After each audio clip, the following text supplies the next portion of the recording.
নমস্কার, কথায় আপনাদের স্বাগত। দেখুন, গত ৩-৪ দিন ধরে ওই একটা কথাই বারবারই সবার মুখে আসছে, ২৫,৭৫২ জনের চাকরি গেছে। সত্যি সত্যি ২৫,৭৫২ জনের চাকরি যাওয়ার পর কি এ রাজ্যে তৃণমূল কংগ্রেস ক্ষমতাচ্যুত হবে ২০২৬ সালের নির্বাচনে, নাকি তৃণমূল কংগ্রেস ক্ষমতায় থাকবে, ক্ষমতায় আসবে, আরো বেশি আসন নিয়ে আসবে বা কিছু কম আসন নিয়ে আসবে? এটাই এখন সবার মুখোমুখি প্রশ্ন। আমি আপনাদের খুব সত্যি কথা বলি, আমি আপনাদের যেটা বলতে চাই সেটা হচ্ছে যে এই ২৫,৭৫২ জনের চাকরি তৃণমূল কংগ্রেসকে সত্যি ভাবাতো যদি না তৃণমূল কংগ্রেসের নিচু তলায় ইলেকশন মেশিনারি না থাকে। মনে রাখতে হবে, তৃণমূল কংগ্রেসের কিন্তু নিচু তলায় ইলেকশন মেশিনারি খুব ভালোভাবেই আছে। সেই মেশিনারি তৃণমূল কংগ্রেসকে আবার ক্ষমতায় ফিরিয়ে নিয়ে আসবে। কিভাবে, সেটা হচ্ছে বড় প্রশ্ন।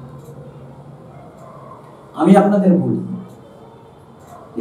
আপনারা দেখবেন ভেরি রিসেন্টলি, অর্থাৎ এই ২৫,৭৫২ জনের চাকরি যাওয়ার পর বা ঠিক তার আগে থেকে বেশ কিছুদিন ধরেই শোনা যাচ্ছে মধ্যপ্রদেশের ব্যাপক কেলেঙ্কারি। সেই অর্থে যদি আপনি দেখেন, তাহলে এ রাজ্যের শিক্ষক দুর্নীতির সঙ্গে মধ্যপ্রদেশের ব্যাপক কেলেঙ্কারি দেশের আর একটা বৃহত্তম নিয়োগ কেলেঙ্কারি বা পরীক্ষা কেলেঙ্কারি। মধ্যপ্রদেশে যখন এই ব্যাপক কেলেঙ্কারি হয়েছিল, তখন মধ্যপ্রদেশের ক্ষমতায় ছিল বিজেপি, আজও মধ্যপ্রদেশের ক্ষমতায় আছে বিজেপি। তখন মধ্যপ্রদেশের মুখ্যমন্ত্রী ছিলেন শিবরাজ সিং চৌহান। ১৫ বছর তিনি স্বমহিমায় রাজত্ব করেছেন। এখন তিনি কেন্দ্রের মন্ত্রী, কৃষি মন্ত্রী হয়েছেন। প্রধানমন্ত্রী নরেন্দ্র মোদী তাকে উচ্চ আসনে নিয়ে গেছেন, তিনি কেন্দ্রের কৃষি মন্ত্রী হয়েছেন। মধ্যপ্রদেশে তিনি মামা নামে পরিচিত। মনে রাখতে হবে, এই ব্যাপকটা কি? সবাই বলে ব্যাপকটা কি? ব্যাপক হচ্ছে মধ্যপ্রদেশের একটি স্বশাসিত সংস্থা, ধরা যাক আমাদের এখানকার ওই অনেকটা পিএসসির মতো বা এসএসসির মতো। ব্যাপমের মাধ্যমে 13টা পরীক্ষা নেওয়া হয়। যখন এই ব্যাপক কেলেঙ্কারি প্রথম প্রকাশ্যে আসে, তখন দেখা যায় শিবরাজ সিং চৌহানের নিকটাত্মীয়রাই মেডিকেলে ব্যাপকভাবে সুযোগ পেয়েছে।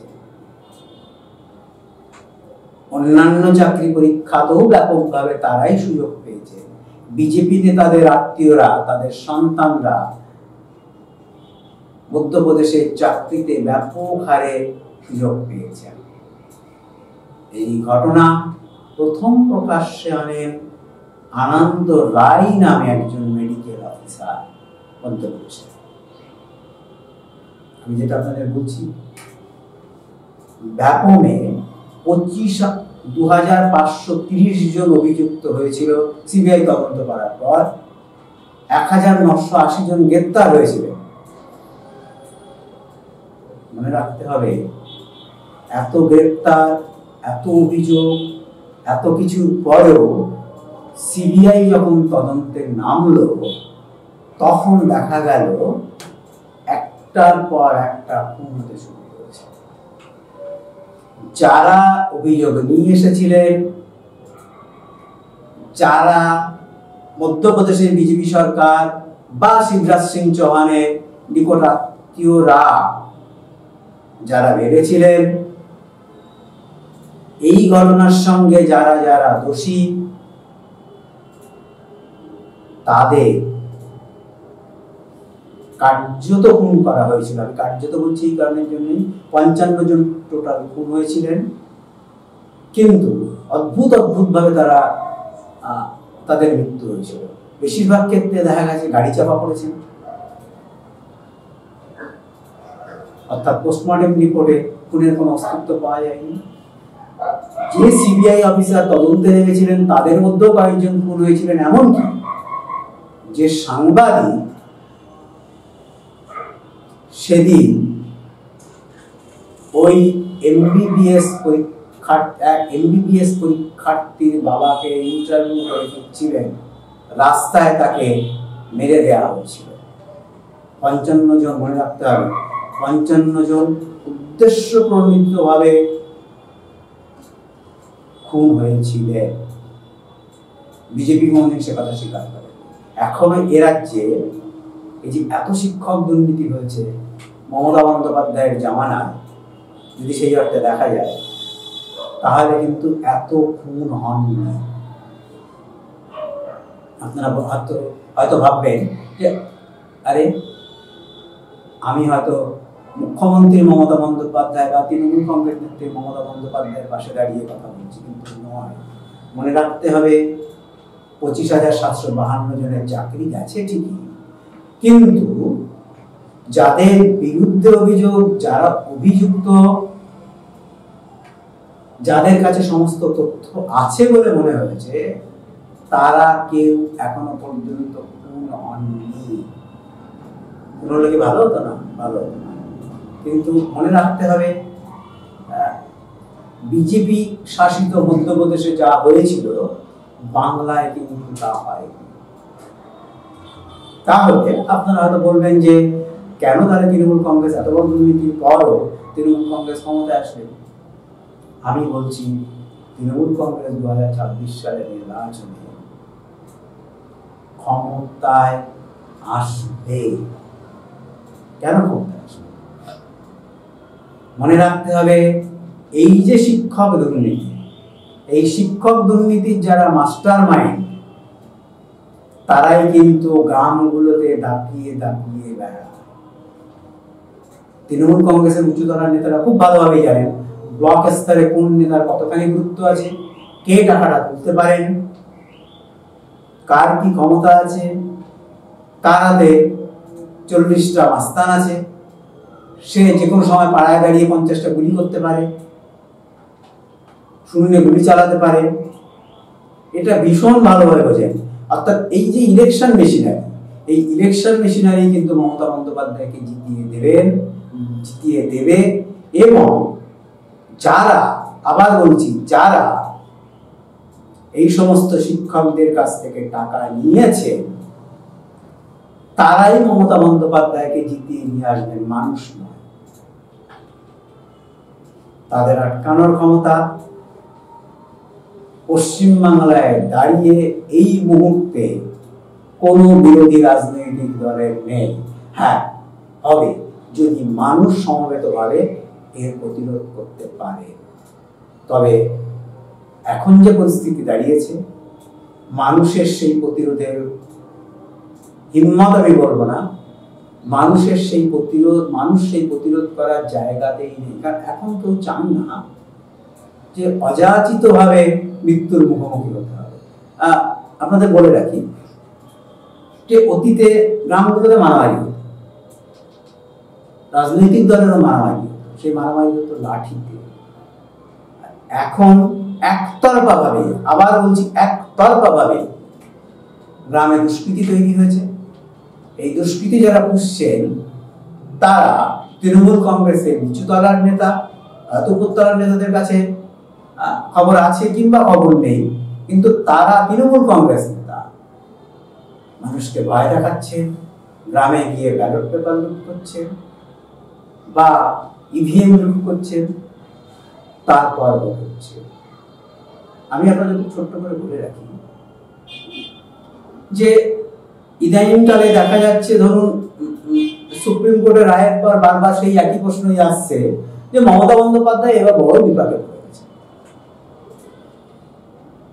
আপনাদের মনে রাখতে হবে এই যে 25,752 জনের চাকরি গেল, বা প্রাইমারিতে যে 54,000 চাকরি প্রার্থীর শিক্ষকের ভাগ্য এখনো ঝুলে রয়েছে। আমি আগের দিনও বলেছিলাম, আজকেও বলছি, 1% নেই যারা মেধার ভিত্তিতে তালিকায় থাকা সত্ত্বেও তাদের বাড়িতে তৃণমূল কংগ্রেস নেতারা যাননি।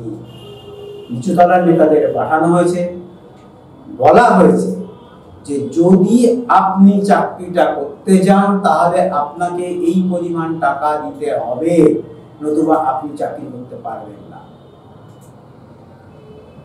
কারো হিম্মত নেই সেই নিচুতলার নেতাকে আটকানো। ইভেন এখন যদি তৃণমূল কংগ্রেসের জেলা স্তরের নেতারাও তাদের বলে দেন যে তুমি এবার নির্বাচনে আর অস্ত্র ব্যবহার করবেন না, তাহলেও তারা শুনবে না। কারণ তারা জানে যদি আমি অস্ত্র ব্যবহার না করে জিতিয়ে নিয়ে যেতে না পারি তাহলে ভবিষ্যতে আমার বাড়িটাও ভাঙচুর হবে, আমিও গ্রামে থাকতে পারবো না। অর্থাৎ সে তার নিজের স্বার্থেই ইভিএম চুরি করবে, বাড়িতে গিয়ে। আমি আপনাদের খুব ছোট্ট একটা ঘটনার কথা বলি, একটা নয়, অসংখ্য ঘটনা আমি জানি। হ্যাঁ, সেজন্য আপনাদের বলছি। আমি বলেছিলাম যে তৃণমূল কংগ্রেস নেতারা একটা বিধানসভায় 20 থেকে 25টা বুথকে টার্গেট করে। আজও আমি বলছি 20 থেকে 25টা বুথকে টার্গেট করে, সেই বুথে বিধানসভা হোক কিংবা লোকসভা হোক ইভিএম বুথে থাকে না। বিশ্বাস করুন, ইভিএম বুথে থাকে না।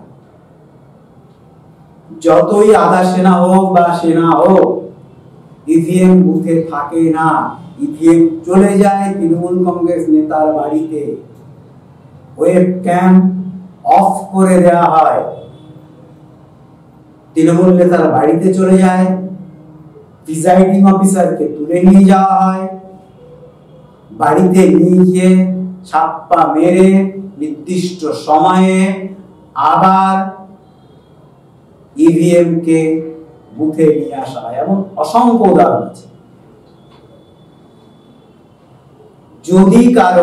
যদি কোনো রাজনৈতিক দলের হিম্মত থাকে সেটা আটকানোর, তাহলে বুঝতে হবে 2026 সালে মমতা বন্দ্যোপাধ্যায়ের শেষ জয়ী হওয়ার সাল।